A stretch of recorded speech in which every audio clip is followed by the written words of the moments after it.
Si comes tienes que lavar tu plato, Firulais.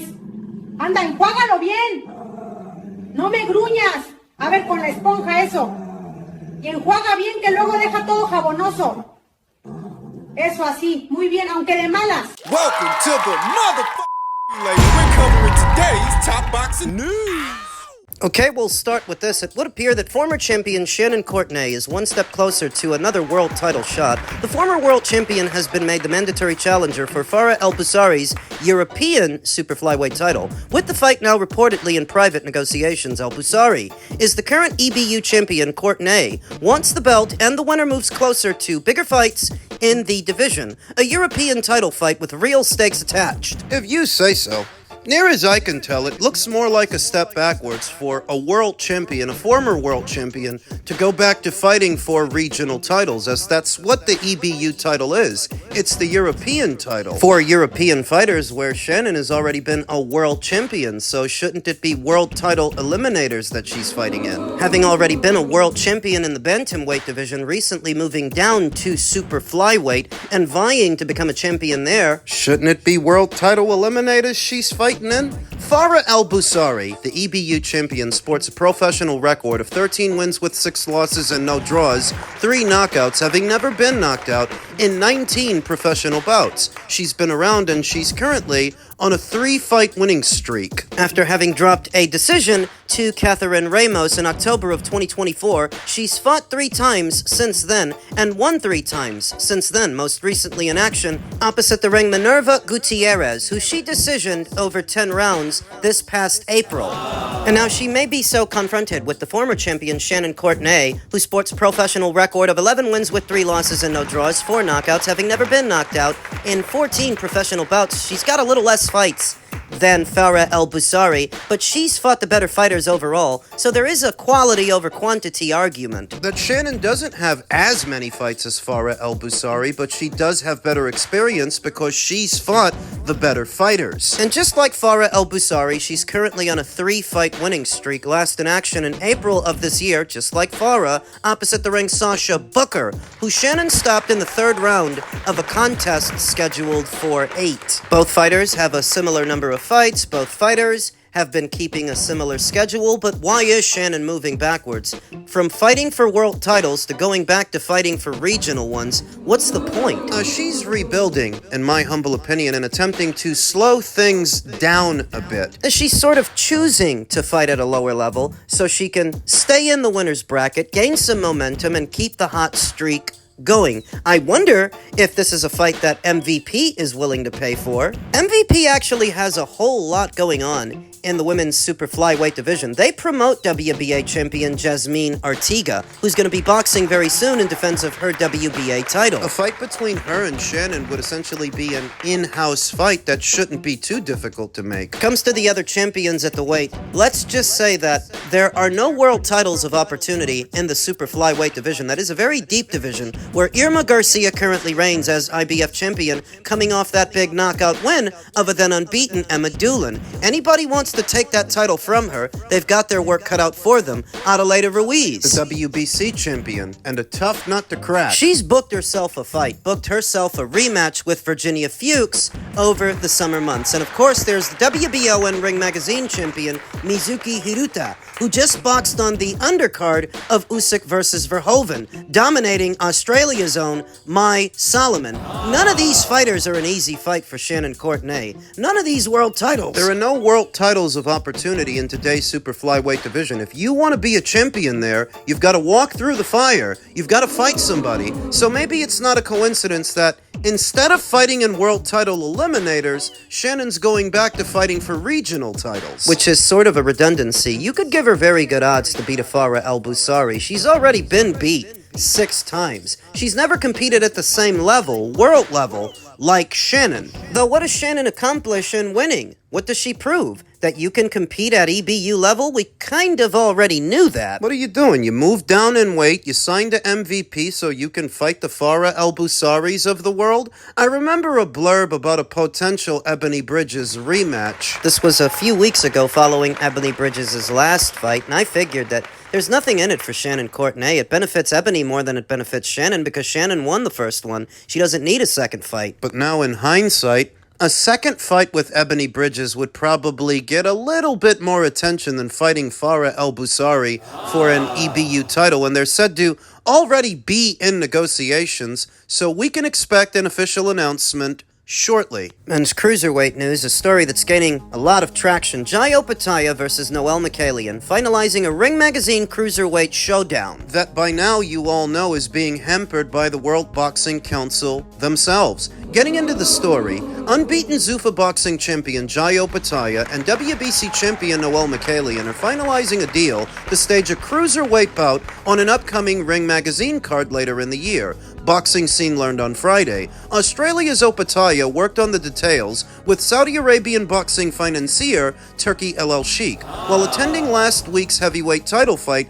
between Alexander Usyk and Rico Verhoeven. At Egypt's pyramids at Giza, El Sheikh originally was pushing for new unified cruiserweight champion David Benavidez to fight Opetaia, who was effectively stripped of his IBF title by participating in his Zuffa boxing debut versus Brandon Glanton this past March. An official briefed on the matter told Boxing Scene that Benavidez, who also reigns as WBC light heavyweight champion, turned down an Opetaia fight as he was locked in on instead pushing for a long-denied bout against 4-division champion Canelo Alvarez. Oh, so he used Canelo as an excuse. Didn't I tell you the guy's a fucking fraud? You're turning down a fight with a fighter who's available that you can have for a fight that isn't going to happen with a fighter that's several divisions south of where you campaign and already has a fight locked in. Mexico's Alvarez already has a September 12th fight on the books versus WBC champion Christian Mobili, and he's fought 2 times at light heavyweight. Not that it matters, because he's not about to do that now. Knocking out Surveillance Kovalev 7 years ago and then losing to current 3-belt champion Dmitry Bivol in 2022. Bivol defends his light heavyweight belts this Saturday in Russia.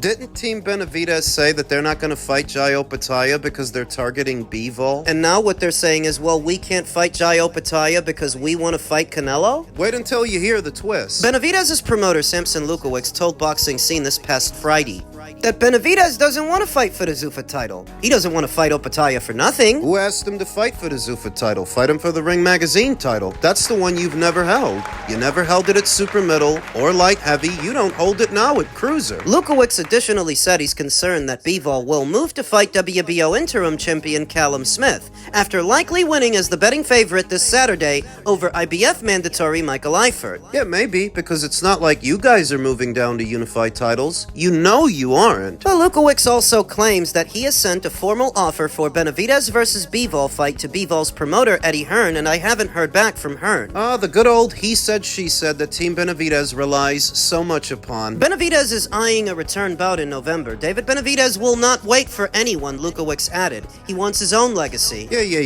You know what that really is? You send an offer you don't expect Dmitry Bivol to accept because you guys don't got as much money as Turki El Sheikh. You ain't even got as much money as Matchroom. But you send the guy an offer you don't expect him to accept so that when he doesn't accept it, that's your excuse not to go back down. Why wouldn't Dmitry accept their offer? Because it's a bullshit offer. For peanuts on the dollar, what do these people have to offer a Dmitry Bivol who's made millions upon millions in Saudi Arabia?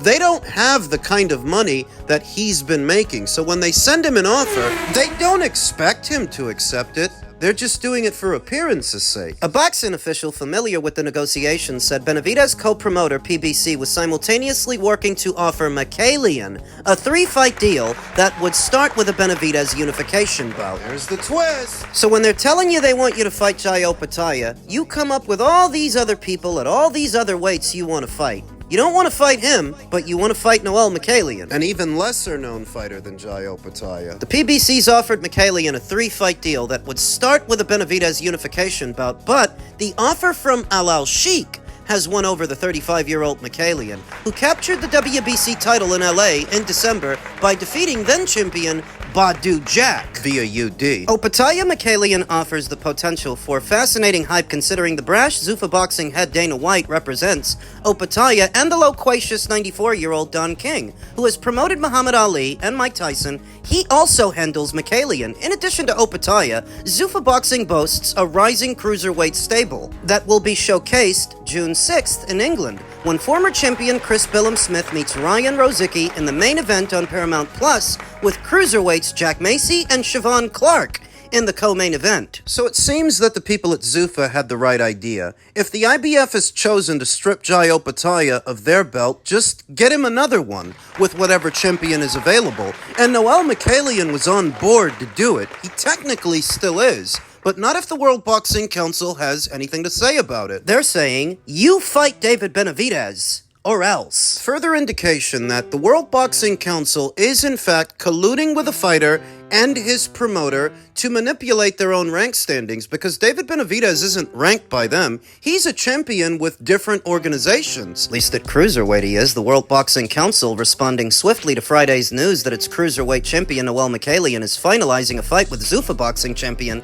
Jai Opetaia, has ordered Mikaelian to make a mandatory defense against unified champion David Benavidez, stating the WBC board's decision is rooted in the fact Armenia's Mikaelian has not kept his word to make a voluntary title defense more than 6 months after winning the belt from Badu Jack in LA. Well, he was about to till you interrupted him, and I'm sure you've known that for weeks, just as we have, because if we knew about it, you did too. WBC President Mauricio Suleiman made Mikaelian's choice simple: defend the belt versus unbeaten Benavidez, or fight Opetaia and be stripped of the strap. They've been colluding with David Benavidez ever since he moved up to light heavyweight. At super middle, they weren't colluding with him yet because they're not going to shortchange Canelo for David, but at light heavy, that's where it started, where they decided to skip the existing rotation of mandatories for Bivol belts to grant David Benavidez an email title, even though it wasn't their turn yet. They knew that. The World Boxing Council is extremely proud of this ruling, as it will certainly bring the best benefits to both parties after witnessing the mediation process, which was not successful, Suleiman said. Suleiman said during this week's visit to WBC offices in Mexico, Phoenix's Benavidez, who also wears the WBC light heavyweight title, made clear he has his mind only on winning the WBC Cruiserweight Championship. He doesn't want the Ring Magazine title? He doesn't want to be lineal champion? Apparently not. Benavidez's promoter, Samson Lukowicz, wrote a letter to the WBC 10 days ago petitioning for a WBC order on the matter. Lukowicz said he drafted the petition because he knows WBO bylaws allow any sitting champion in the sanctioning body to request to be placed into mandatory contender position in any weight class directly above or below the division where they reign. Suleiman's order came minutes after Boxing Scene first reported that Mikaelian was nearing a deal to fight unbeaten former IBF champion Opetaia later this year on the Ring Magazine card. Don't get lost in the word sandwich. They're blocking the fight. That's why they did this. As of Thursday night, there has been no positive result, and the management of Mikaelian continue to be at odds with their promoter, Suleiman wrote in his letter. This follows the IBF effectively stripping Opetaia of his belt in March after he became the first to fight for the new Zuffa boxing belt in LA, defeating Brendan Glenton. Benavidez rebuffed an offer to fight Opetaia next. And that's all you need to take away from this. That's all you really need to remember, that when given a choice to fight Jai Opetaia, David Benavidez said no. I would rather fight a lesser-known guy for less money than Turkey would pay me to fight Jai Opetaia. David's promoter, Lukowicz, told Boxing Scene on Friday that Benavidez wants to pursue standing as the undisputed cruiserweight champion, though I don't know how he's going to do that without lineal status and the Ring Magazine title, because you need the both of those to be undisputed. Not just sanction and body belts, you need the Ring Magazine title, and you need lineal status, both of which Jai Opetaia still holds. Benavidez's interest in meeting three-belt light heavyweight champion Dimitri Bivol is fading, Lukowicz said, because a formal offer sent to Bivol's promoter, Eddie Hearn, has gone unanswered, and Lukowicz speculates that Bivol will next move to fight WBO interim champion Callum Smith. What did I tell you? What did I say? This is going to be their excuse not to move back down, even though in all actuality, they were never going to. As he anticipates a November fight, Benavidez would be assigned a WBC title bout versus Poland's Mikhail Cieslak, who last fought in June, defeating veteran ex-champion Jean Pascal. If the champion doesn't fight Benavidez, he will most likely get stripped, Lukowicz said. Now, Benavidez is not waiting for anyone. Yeah, and he's not fighting anyone either. From now on, it's all about legacy, and I support my fighter's right. He's bigger than Bivol, Mikaelian, Opetaia, and everyone else. He's once again proving me right. I told you, he's not going back down to light heavyweight. He'll find a way out of doing that, but he won't fight Jai Opetaia either. The only thing I didn't anticipate was an order from the WBC for Noel to face David instead of Jai, confirming collusion. Because they've been colluding with David Benavidez since he debuted as a light heavyweight, and they're still colluding with him now, simultaneously freezing out Jai Opetaia. So why should you, the boxing fan, care? Why should this upset you? Because the Jai Opetaia fight is the better fight. That's the fight to make. That's the fight people want to see. But he instead wants to fight a lesser-known guy. And it's not because the money isn't there. Who's got more money than Turkey El Sheikh? Just cut the bullshit. You make more money boxing Jai Opetaia on one of Turkey's shows than boxing Noel Mikaelian on one of your own, in a main event that is likely going to run the boxing fans $75.99. Do you think you should have to pay that to see him fight a little-known Armenian? Most boxing fans don't know who the man is, but they're charging you top dollar to see it. You should have a problem with that. Don't you get it? You shouldn't have to go to some sketchy website and watch the fight on somebody's illegal stream with all of its Trojan worms. This fight isn't big enough for them to charge you that kind of money. That's what most people are going to do. But they shouldn't have to. Benavidez versus Mikaelian is not pay-per-view worthy. There is an even better fight on the table that pays well, but you don't want to do it because you're not about fighting the best. Nor have you ever been. That's why you've never fought the top guy at any weight where you've campaigned. You collude with the World Boxing Council to create this illusion that nobody wants to fight you when Jai Opetaia wants to fight you. Artur Beterbiev wanted to fight you. Put simply, it's that you don't want to fight them. You don't want to fight the best. Nobody thinks Noel Mikaelian is the best in show at cruiserweight. And nobody really believes that you were going to go back down to fight Dmitry Bivol. You were just using him as a shield to not fight Jai Opetaia. And now that you've found yourself a new dance partner, that's your new excuse. It's always the same thing from these people. None of which is good for boxing. The overpriced fights that nobody was asking for, the World Boxing Council colluding with promoters and their fighters. Where they're supposed to be impartial. They're supposed to be an impartial mediator. The World Boxing Council has proven themselves anything but. And bear in mind